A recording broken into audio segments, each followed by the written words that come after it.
sáquenos de aquí. Entrevista a María Sima por Nikki Ellis. Dedicado con amor a todos aquellos que aún han de experimentar el amor de Dios.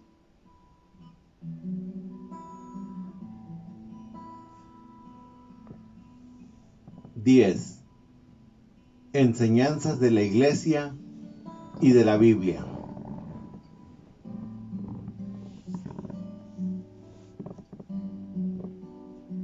¿Quién a lo largo de la historia de la Iglesia podría confirmar con más autoridad lo que nos cuenta usted del purgatorio?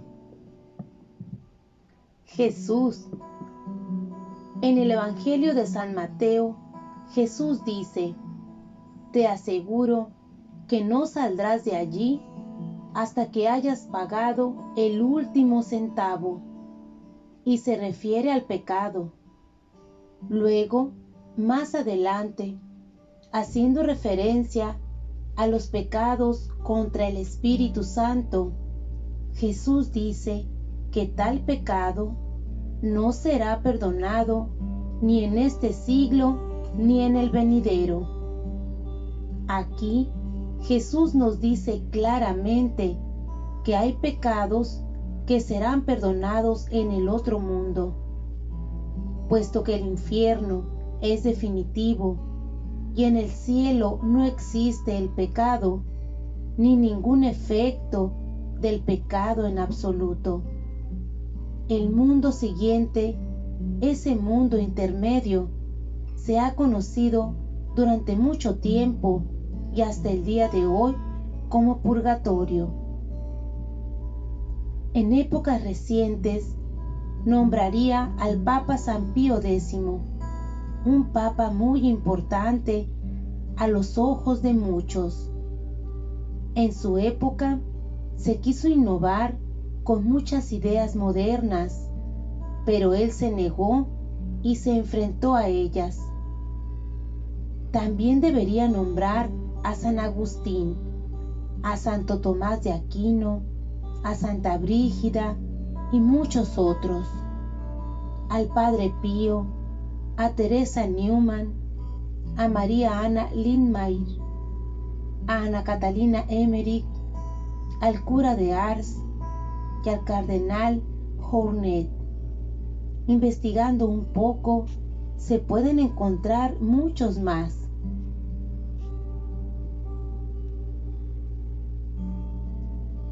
¿Existen otras personas que hayan experimentado lo mismo que usted?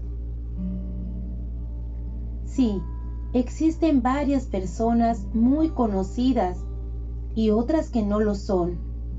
El Padre Pío veía las almas del purgatorio con frecuencia. Existen muchos libros acerca de su vida. También Santa Catalina de Génova, Juan Bosco, Cristina de Bélgica y Santa Brígida.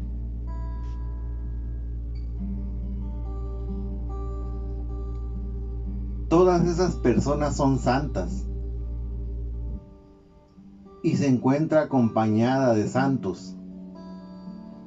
¿También usted es santa? Por Dios, no. Estoy muy lejos de ser santa. Las benditas ánimas del purgatorio me han dicho que muchos otros hubiesen manejado ese tema mejor que yo, no por vivir una experiencia como la mía o por tener una revelación privada, somos santos.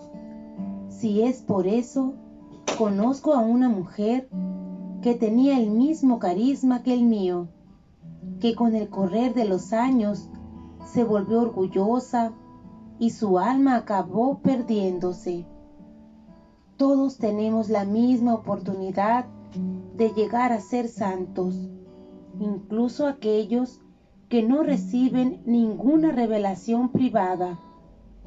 Justamente porque se me ha dado esta experiencia, para mí es mucho más difícil llegar a ser santa.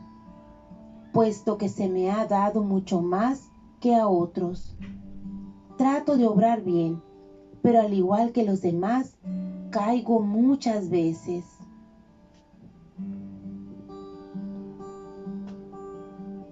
Antes me dijo que las almas pueden leer.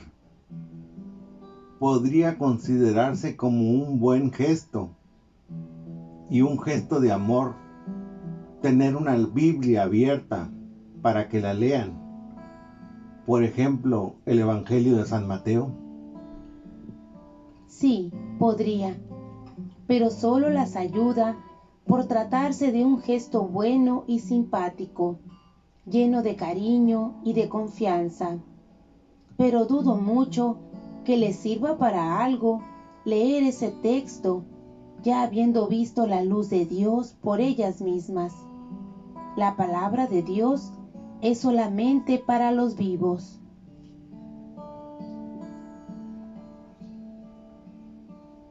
Le han dicho algo las benditas ánimas del purgatorio sobre los hombres ya casados que quieren ser sacerdotes. ¿Es correcto? Sí, me han dicho que lo es, pero solo si la mujer desea acompañar a su marido, y esto significa que está dispuesta a vivir en una sede separada. Sin embargo, las almas dicen que no está permitido que los sacerdotes ordenados contraigan matrimonio y al mismo tiempo sigan siendo sacerdotes.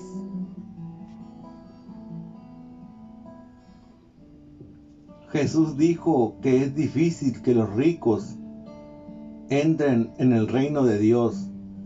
¿Qué le han dicho las benditas ánimas del purgatorio sobre esta frase? Depende del amor al prójimo. Si los ricos hacen buenas acciones por los pobres, por supuesto que ellos también irán al cielo tan rápido como cualquier otra persona. Sin embargo, es más difícil cumplir la voluntad de Dios cuando uno está cargado de riquezas y tiene la necesidad de protegerlas y administrarlas. Generalmente los ricos se preocupan más por los bienes materiales que aquellos que no tienen más alternativa que depender de la ayuda de los demás. Y en la iglesia encontramos cada vez menos gente rica. Cuando Jesús pronunció estas palabras, también se refería al reino de Dios en la tierra, porque su reino también está aquí. Podemos formar parte de su reino aquí en la tierra, de la misma forma que también podemos formar parte del infierno. Dios nos invita a escucharle en lugar de al César o a Satanás. Jesús no quiere en el cielo. Jesús nos quiere en el cielo con todas sus ansias. Y esta es una de las miles de invitaciones para que caminemos libres de todas las cosas que nos empujan fácilmente hacia abajo.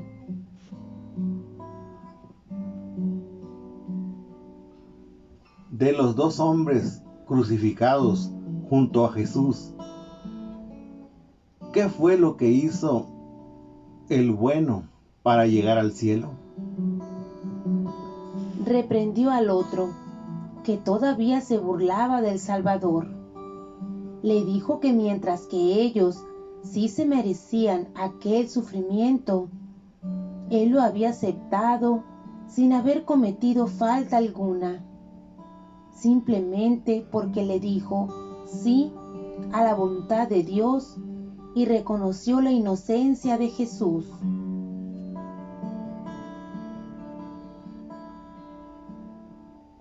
En cuanto a las enseñanzas de la Iglesia durante estas últimas generaciones, ¿cuáles piensa que fueron los errores que hicieron que tanto se alejaran de la iglesia y perdieran la fe. Eso no es culpa de lo que enseña la iglesia. Quienes se encontraban en posición de autoridad dejaron de enseñar a los jóvenes que Jesús es todo bondad y todo amor. Predicaron demasiadas amenazas y poco acerca del amor. No enseñaron casi nada acerca de la belleza de la oración y del ayuno.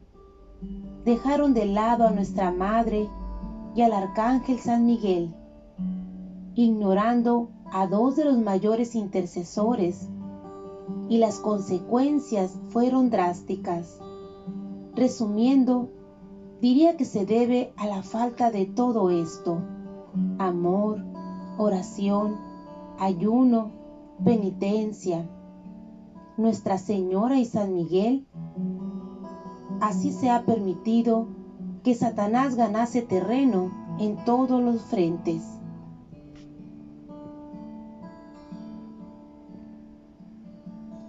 ¿Hay algún pasaje de la Biblia que crea que confirme lo que ocurre cuando rezamos por los difuntos?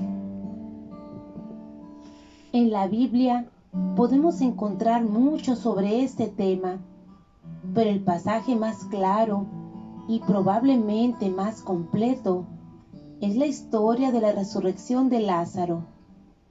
Hay prácticamente cientos de referencias sobre la necesidad y lo bueno de rezar por los difuntos.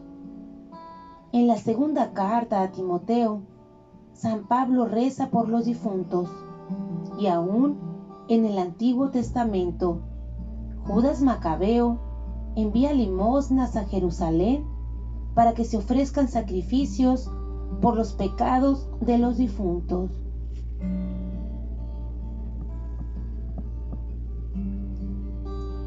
Hay cristianos que dicen que sin Jesús somos solo polvo, y otros dicen que cuanto más nos acercamos a Jesús, acabamos convertidos en meras marionetas.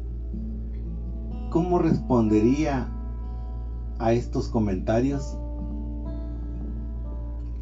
Hay cristianos que dicen esas cosas. El primer comentario suena correcto y puede ser una referencia exagerada al hecho de que no sería posible vivir sin adorarlo cada día. Pero en verdad, este no es el caso. Las personas siempre son mucho más que polvo, estén o no cerca de Dios. El amor de Dios por ellas no cambia nunca. Su amor permanece siempre infinito, y solo ese amor es lo que hace que cada persona sobre la tierra sea infinitamente más que el polvo. El Padre Pío dijo que Dios valora cada alma mucho más que al universo entero. Y en cuanto a los cristianos que se vuelven marionetas de Dios, es lo más alejado de la verdad que he oído. Cuanto más cerca estemos de Dios, más libres nos volvemos, y no al contrario. Ser una marioneta implica perder nuestra libertad de hacer el bien. Uno de los mayores regalos que nos hace Dios es la libertad que nos ha dado para hacer buenas obras. Con el tiempo, solo podría arrebatárnosla Satanás. Estar poseído significa estar dominado por Satanás. Estos cristianos a los que menciona deberían rezar mucho para que Dios les muestre de qué se trata el verdadero amor divino.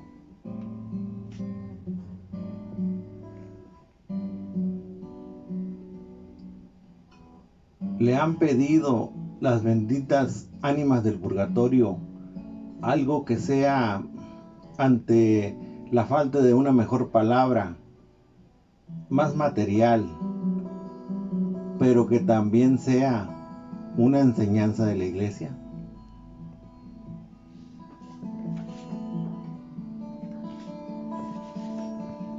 Bueno, varias veces me han pedido que les diga a todos que hagan más donaciones a las misiones. Yo me he negado siempre a que me den a mí dinero para eso, porque pienso que cada uno debería ir a su parroquia.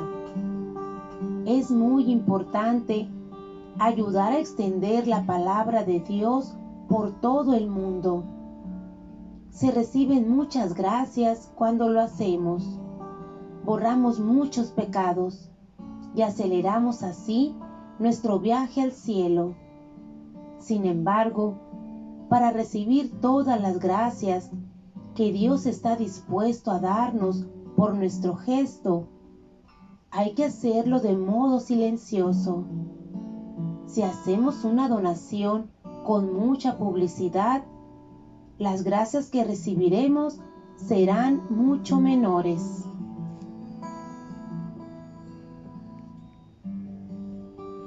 Algunas personas dicen que no podemos intentar cambiar a los demás. Solo podemos cambiarnos nosotros mismos. Por lo que me ha dicho, esto parece ser parcialmente cierto. ¿Qué piensa al respecto? Es cierto que lo primero que quiere Dios de nosotros es que luchemos cada día para acercarnos más y más a Él. Se puede ver lo justo que es esto. Todos tenemos las mismas oportunidades de mejorarnos a nosotros mismos. Pero lo que Dios nos ha dado no termina ahí. Dios nos ha dado como poderosos intercesores a María, a los ángeles, a los santos, a las almas del purgatorio y a cada uno de nosotros. Cuando enumeramos todo lo que Dios nos brinda, observamos que podemos hacer que sucedan cambios en las circunstancias de los demás y así, en consecuencia, cambiarán su forma de ser. Y también tenemos la responsabilidad de ayudarles. Se trata solamente de una muestra de amor hacia nuestro prójimo, especialmente cuando Dios quiere que también que amemos e invoquemos intercesores para nuestros enemigos. Con amor podemos ayudar a que nuestros enemigos cambien de comportamiento, solamente reconociendo nuestros propios pecados y pidiéndole a Dios que intercedan por ellos. Tengamos un poco de fe, insistamos en seguir amando, pidámosle cosas a los amigos de Dios y le aseguro que muchos de esas personas sin amor cambiarán su forma de ser. ¿No es cierto que mucho de lo que se han quejado las benditas ánimas del purgatorio son aspectos que han salido del Concilio Vaticano II? ¿Qué piensa usted sobre el Concilio Vaticano II? Sí, muchos de estos asuntos modernos han salido en el tiempo del concilio, por así decirlo, pero estos cambios no tienen nada que ver con el espíritu del concilio. En la esencia del Vaticano II hay mucho bien e indudablemente el Espíritu Santo ha obrado con fuerza. Por ejemplo, estuvo muy bien el que se empezara a reconocer a Dios más claramente en las otras denominaciones cristianas y también el acento por el ecumenismo, que fue un tema fuerte en el concilio. Sin embargo, como suele ocurrir con todo lo sagrado, Satanás está al acecho al otro lado de la puerta y ataca, divide y causa disturbios siempre que puede en la periferia, con el fin de debilitar lo que esté en el centro.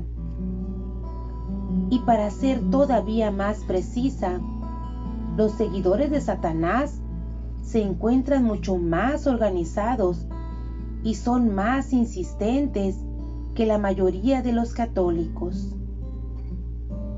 Me han dicho al menos 3 fuentes de mucha confianza que los masones se juntaron ya en 1925 para empezar a promover la comunión en la mano. Les llevó un poco de tiempo, pero ciertamente lo lograron.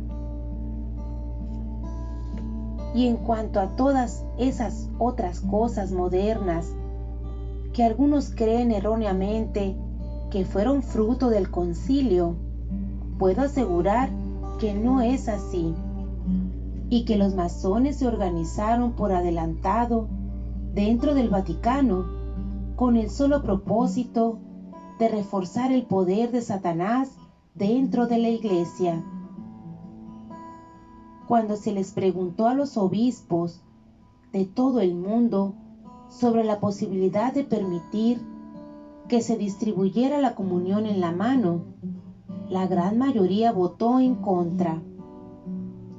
Por otro lado, en ningún lugar de los documentos del Vaticano II se puede encontrar mencionada, ni siquiera una vez, la comunión en la mano.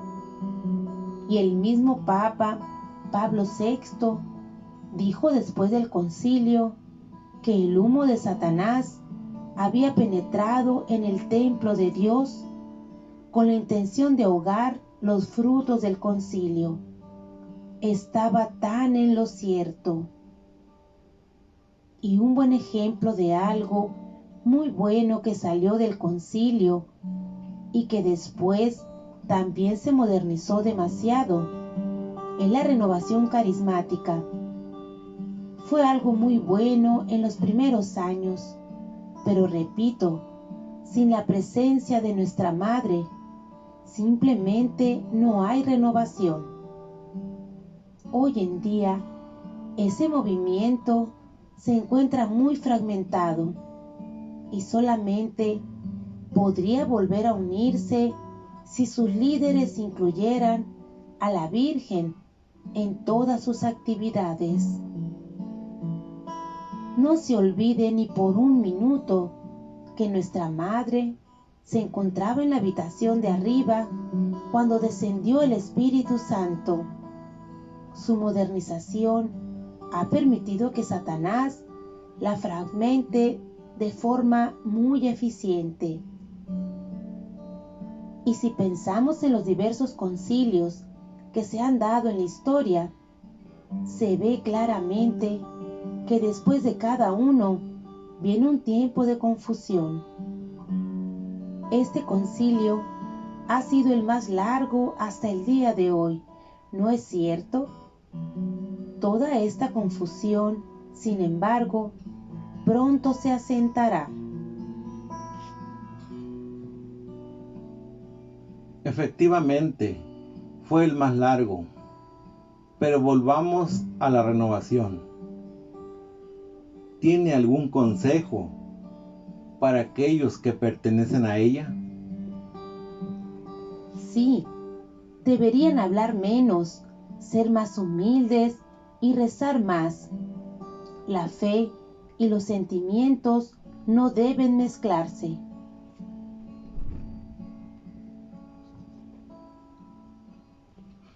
¿Alguna vez las almas le han respondido a una pregunta que usted u otra persona formulara, cuya respuesta estaba más alta de lo que la teología acepta?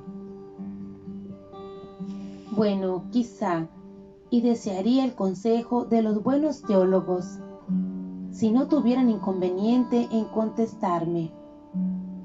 Recuerdo que alguien preguntó una vez si solo los niños abortados van al limbo en vez de al purgatorio o directamente al cielo, o si también van allí los niños que nacen muertos y los más pequeños por falta de oración. A esto, un alma respondió: entre los más jóvenes también hay algunos adultos. Con respecto a esto, debo admitir que no sé qué circunstancias pueden permitir que esto ocurra.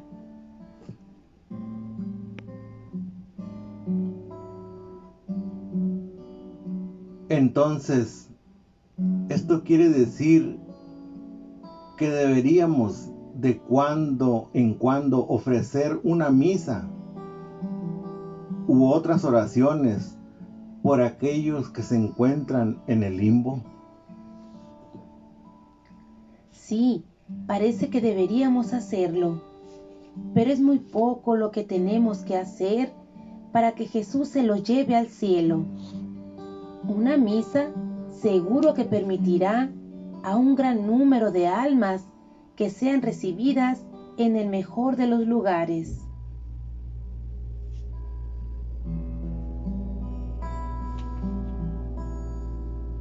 Once. Los obispos y el Papa.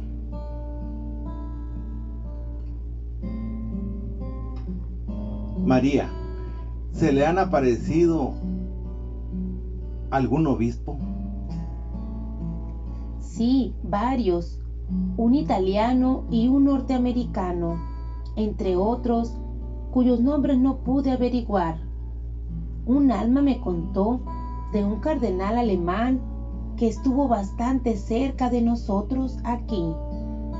El alemán y el italiano deben permanecer en el purgatorio hasta el día en que se prohíba recibir la comunión en la mano, y el norteamericano deberá permanecer en el purgatorio hasta el día en que la comunión en la mano se prohíba en todos los Estados Unidos y se restaure la comunión en la lengua.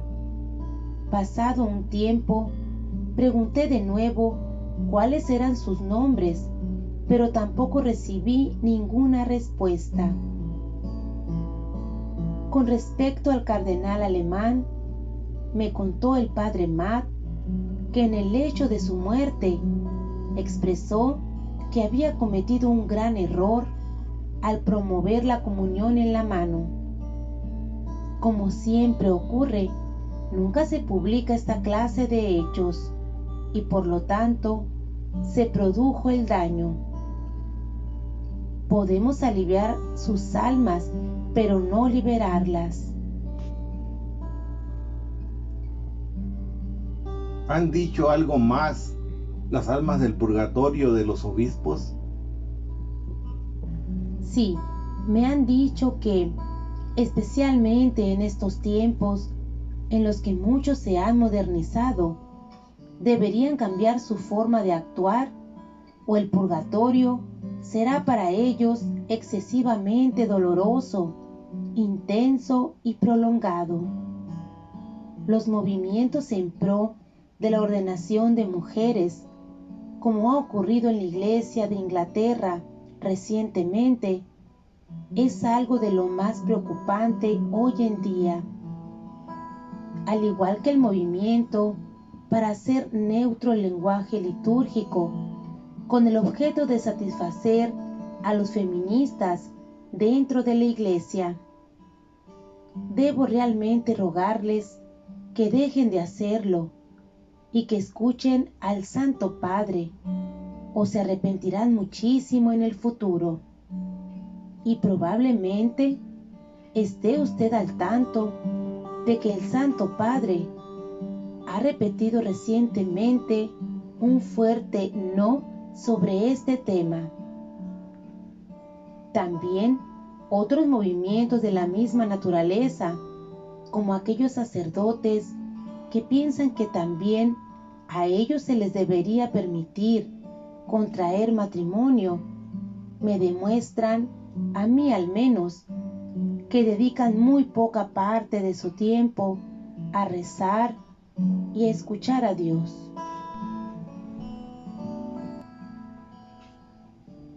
¿Qué le diría a las mujeres que con buenas intenciones y siendo muy creyentes dicen que también deberían tener derecho a poder ordenarse como sacerdotes? En primer lugar, les diría que le recen mucho al Espíritu Santo para que las ayude a esclarecer el tema. Luego les pediría que respondan ellas a los hombres que con la mejor de las intenciones también querrían tener el derecho de concebir y de dar vida y de alimentar a los hijos. Son dos anhelos errados y por lo tanto no están dentro del plan de Dios. Si Jesús hubiese querido que las mujeres también pudieran ordenarse como sacerdotes, María, la más santa de todas las mujeres, hubiese estado presente en la última cena, y no lo estuvo. Jesús no estableció las cosas de otro modo, y repito, Dios sabe muy bien qué es lo mejor para nosotros.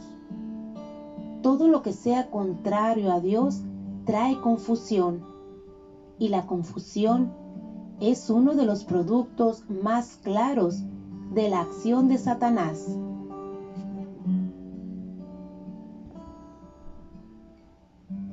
¿Se encuentran en el infierno algunos de los cardenales y obispos que usted conoce que promovieron la comunión en la mano sin consentimiento del Papa? Sí, algunos están en el infierno, pero no puedo asegurar que se perdieron únicamente debido a eso. Sé que también hay otros motivos que se han sumado, pero no se puede decir que sea eso lo que causó la pérdida de sus almas. Antes mencionó a los masones en el Vaticano. De todos los numerosos cardenales que rodean al Papa, ¿cuántos de ellos son masones?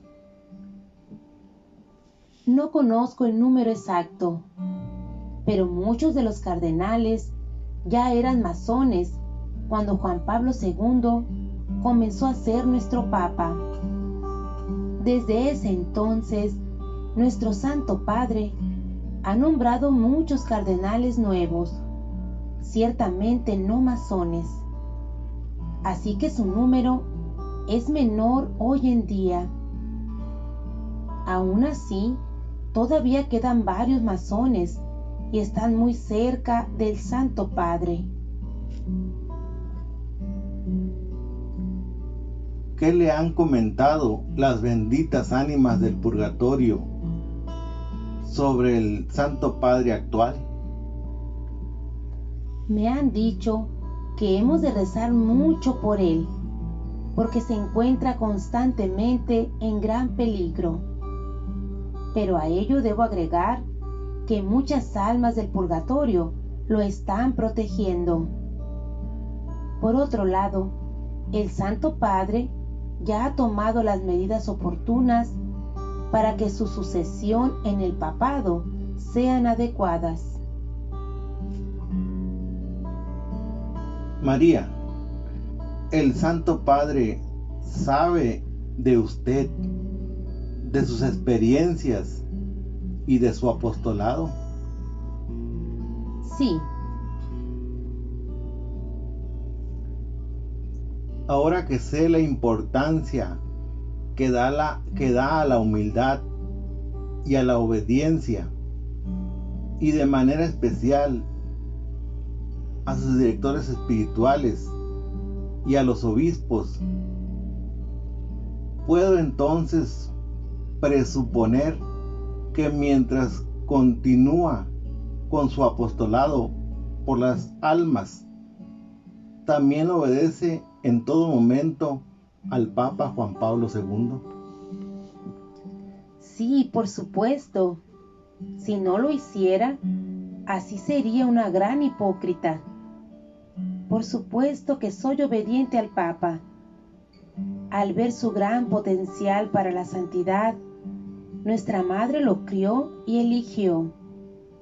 Y ante esas enormes gracias que nuestra madre le dio, el Papa respondió, decidiendo públicamente que su lema sería Totus Tus. Le tengo mucho cariño y mucho respeto, y rezo por él constantemente. Y aunque no me identificara tanto con él y supiera otras cosas acerca de él, siempre le sería obediente, porque eso es lo que Dios quiere de nosotros, ya que él, y solo él, es el verdadero sucesor de San Pedro, la roca sobre la que Jesús construyó su iglesia.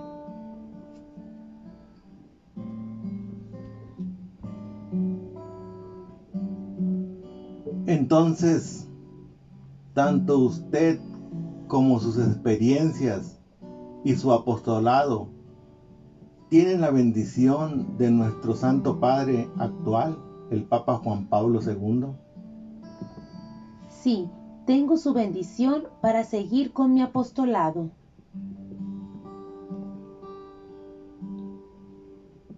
¿Alguna vez han venido a verle cardenales, obispos u otras personas conocidas del clero romano?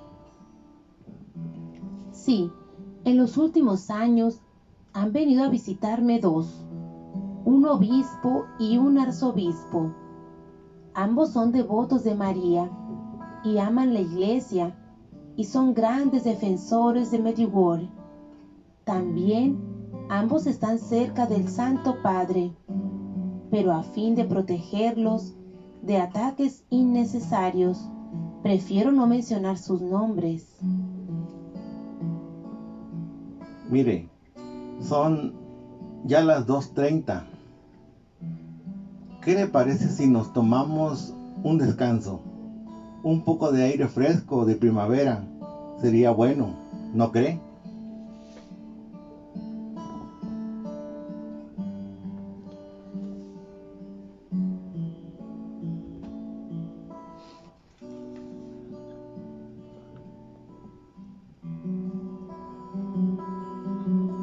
Intervalo. Mientras nos levantamos, María me cuenta que le gustaría mostrarme su pequeña huerta. A unos 100 metros de su casa, cuesta abajo, al dejar atrás la puerta de entrada, me comenta: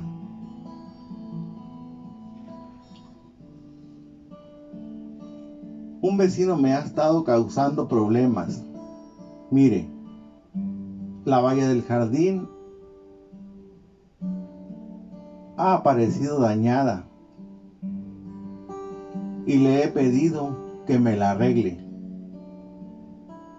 Caminamos a lo largo de una calle empinada. Pasamos la parroquia. A nuestra izquierda y un restaurante a nuestra derecha. Y agrega: me contestó que ha sido culpa de la nieve del último invierno y que él no ha tenido nada que ver. Nos acercamos a un trozo de tierra bastante plana, rodeada por un cerco de madera vieja, desvencijado y gastado por el tiempo. Otra vecina, una mujer, se encuentra limpiando todo el material muerto del verano anterior. Luego, después de presentarnos y de hablar un rato, María dice: venga a ver esto, Nikki. ¿Le parece que eso es producto de la nieve?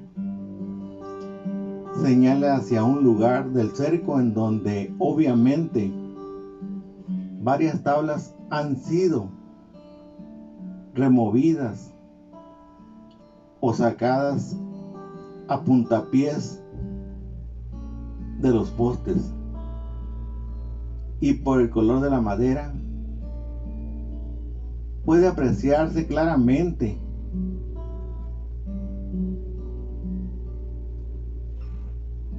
que hasta hace muy poco estaban en buen estado. Los clavos también parecen haber sido expuestos a la intemperie recientemente. Brillan y se encuentran sin lugar a dudas torcidos. Tuve que aceptar que a mi cierto criterio difícilmente se trataba de un daño causado por la nieve. Tras hablar con la alegre vecina de María unos minutos,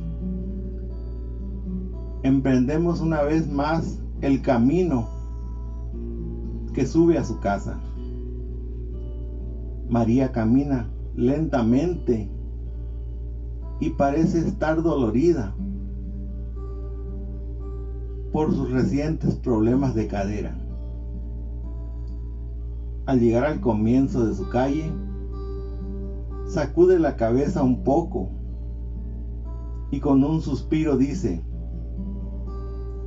ah, no me importa ese viejo triste y quejica.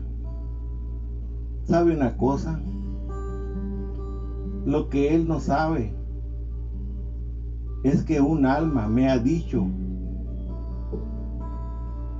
que lo ha causado la nieve. Caminamos de regreso a su casa y a su cálido salón.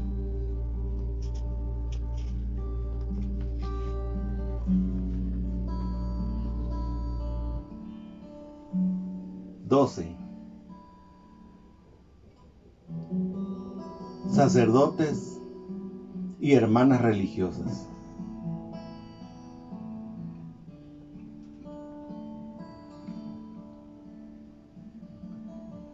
María, durante este medio siglo, ¿cuántos sacerdotes creyeron en su testimonio?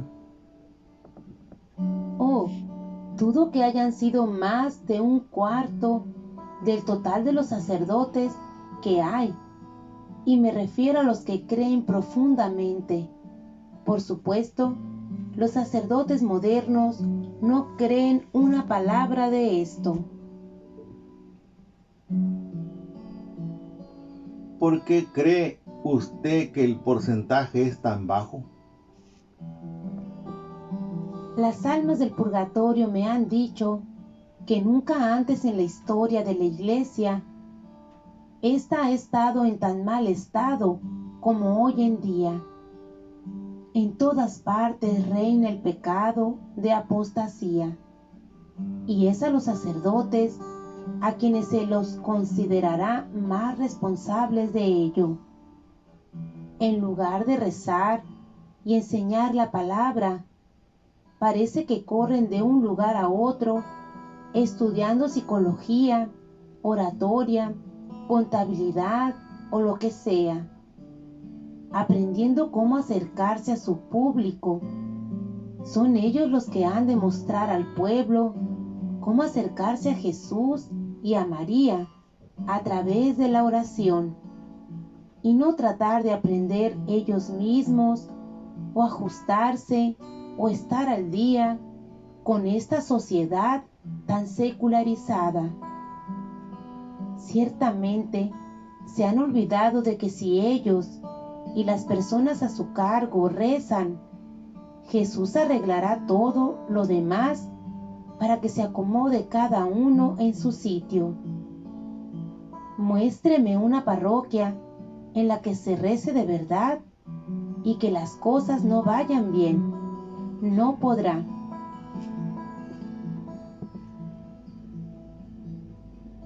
Cuando los sacerdotes dicen que sus experiencias no pueden ser ciertas porque no aparecen en la Biblia, ¿cómo les responde? Dios es muy capaz de permitir cosas que no se encuentran específicamente detalladas en la Biblia, solamente por el hecho de que tu nombre o esa montaña de allí afuera no se encuentran específicamente en la Biblia, no significa que Dios no nos ame infinitamente o no considere tu alma más importante que el universo entero. Y no significa que la montaña no esté dentro de sus planes. Por otra parte, muchas prácticas de la Iglesia, como el rosario, la del Sagrado Corazón o el escapulario, fueron manifestadas mediante revelaciones privadas y por lo tanto no se encuentran mencionadas en la Biblia. Jesús mismo nos habló acerca del purgatorio y la Biblia está llena de referencias respecto a la necesidad de rezar por los difuntos. Todo lo que se enseñe en contra o frene el amor entre unos y otros, incluyendo a los que ya han fallecido, no proviene de Dios.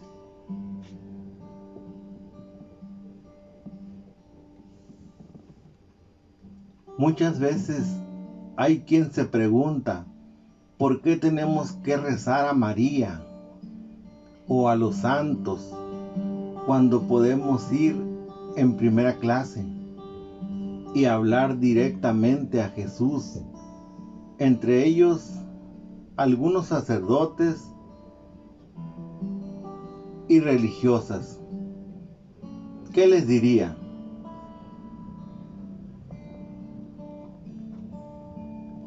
Dios nos puso a todos aquí para que nos ayudemos unos a otros en esta vida.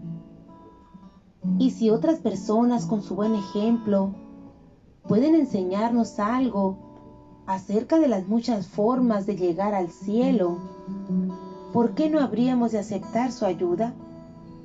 Al dejar a María y a los ángeles de lado, las otras religiones difícilmente han ganado algo. Al contrario, han perdido prácticamente a los mejores intercesores delante del trono de Dios. Quien no escucha a su hermano, ni tampoco lo ayuda, no merece esta vida. Creo que ese ir en primera clase y dirigirse solamente a Jesús encierra un orgullo mal disimulado. Al igual que un niño crece a lo largo de su vida con sus hermanos y hermanas, primos, tíos y tías, así también crece un cristiano, estudiando y recibiendo ayuda de los santos, cuyas vidas están bien documentadas, y de las personas santas que nos rodean hoy en día, a quienes se atreven a decir que no necesitan a la Santísima Virgen María.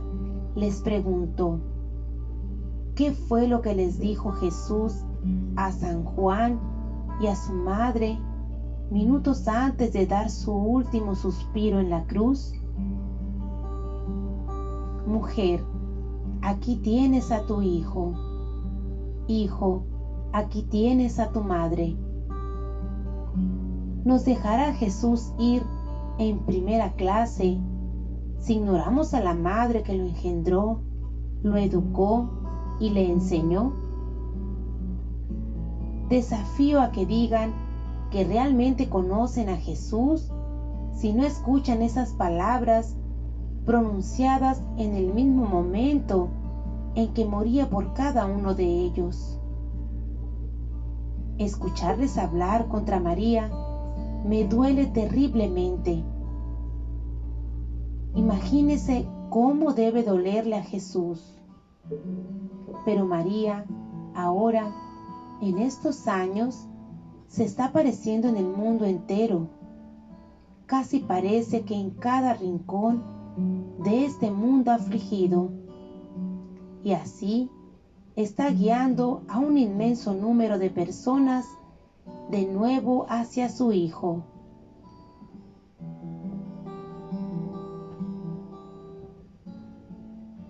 ¿Han dicho algo las almas del purgatorio acerca de los sacerdotes de ideas modernas y su papel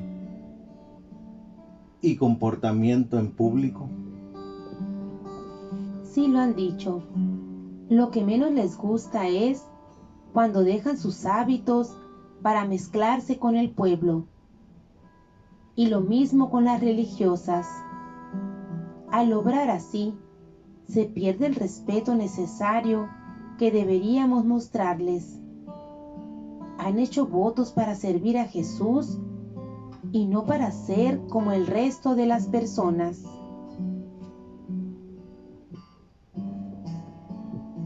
Hay sacerdotes en el purgatorio. ¿Qué les lleva allí con más frecuencia? Sí, hay muchos sacerdotes en el purgatorio.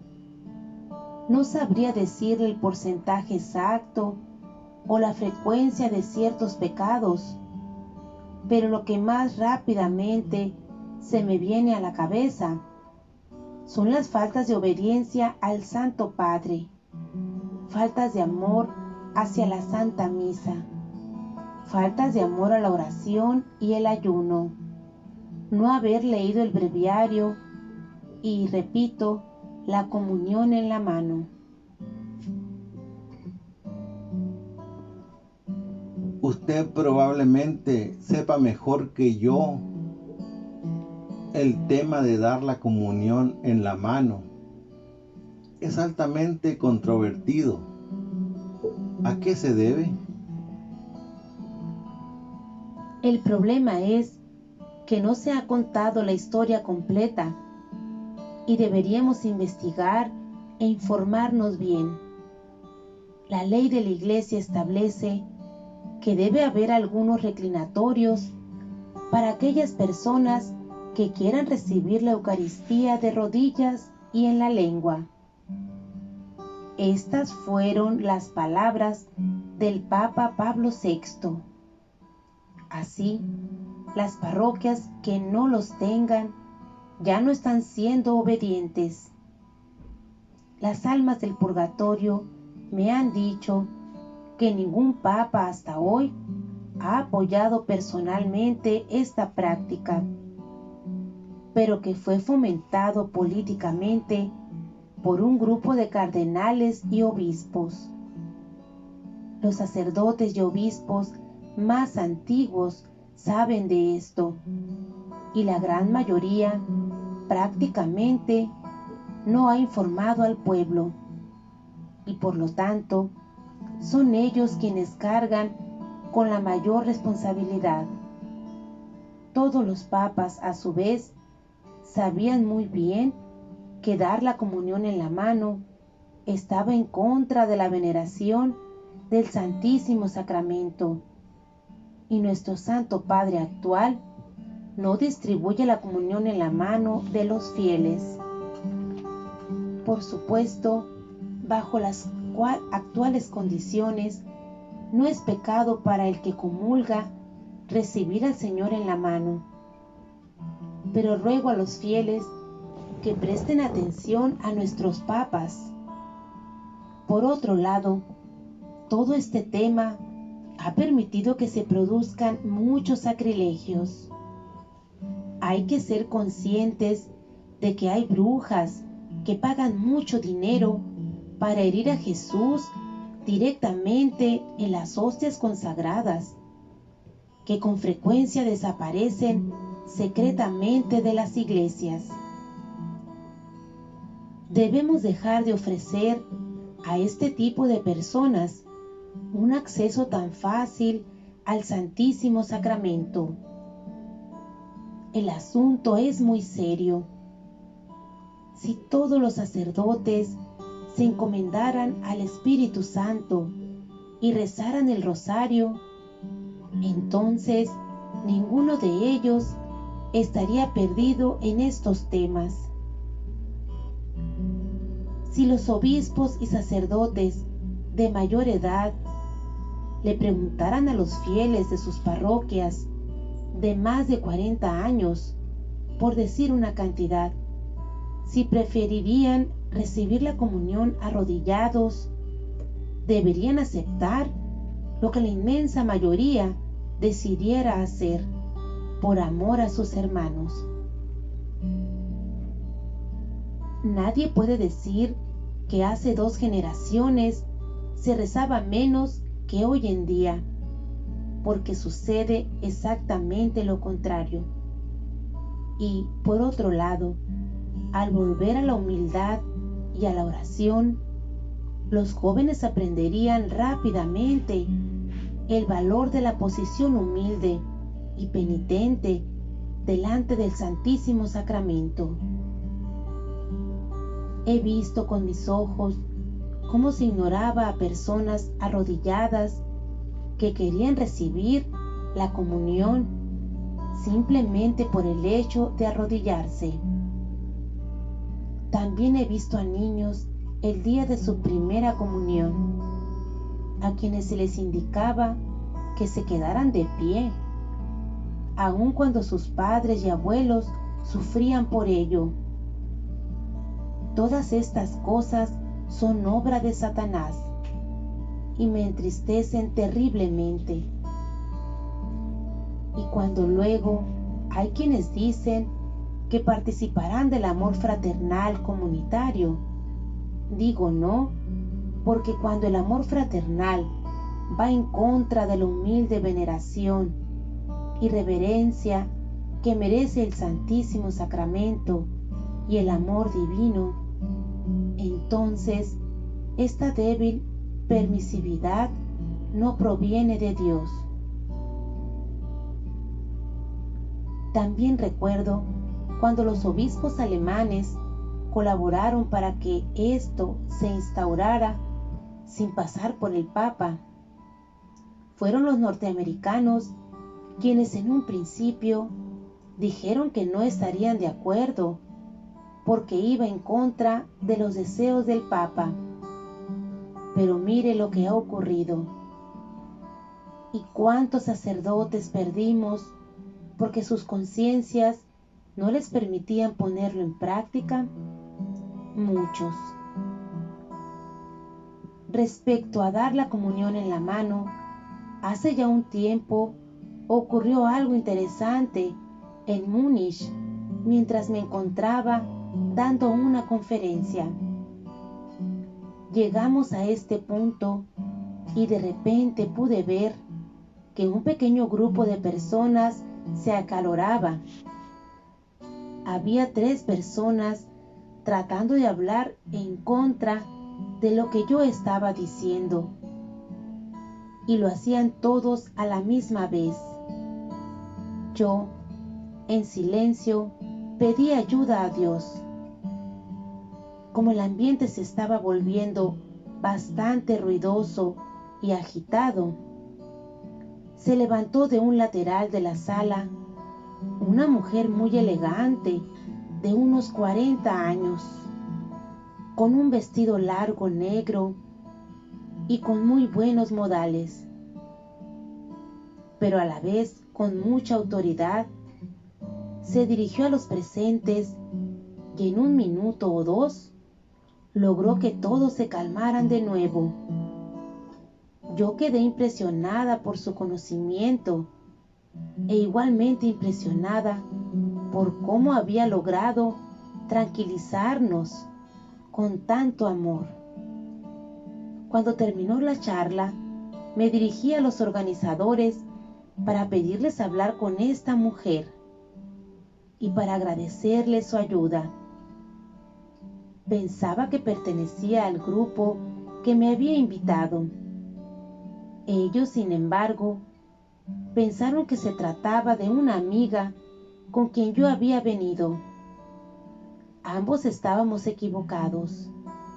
No la pudimos encontrar e incluso nos acercamos hasta la puerta de entrada preguntando por ella, puesto que la charla solamente había sido con invitación.